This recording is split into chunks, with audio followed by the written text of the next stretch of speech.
And we're going to end this edition of the Fast Lap talking about Formula One. Kimi Antonelli was fastest overall in the 3-day test at Bahrain last week. Um, hey, it's great to see a rising star and a new name at the top.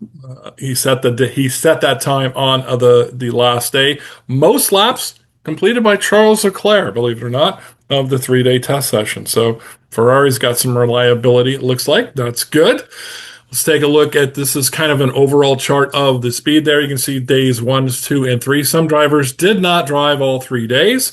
What they usually do is one driver would take one day, one driver takes another day, and then they would half a day.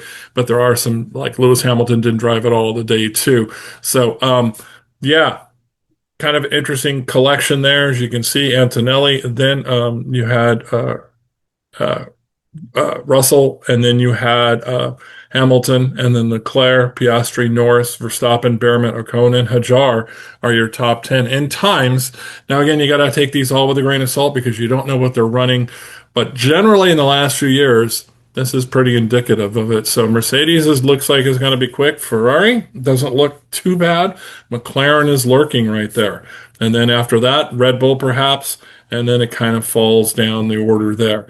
Most laps by a team was set by Williams, which is kind of makes sense. Of course, only like 4 more laps than McLaren did, but Williams did not participate in the Barcelona test. They had the problems with their car, obviously, getting it through the crash test.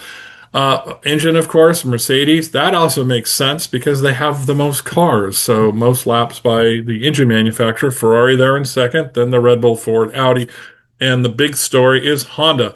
You can see down at the bottom, other than Sergio Perez in the Cadillac, you have the two Aston Martin Honda cars.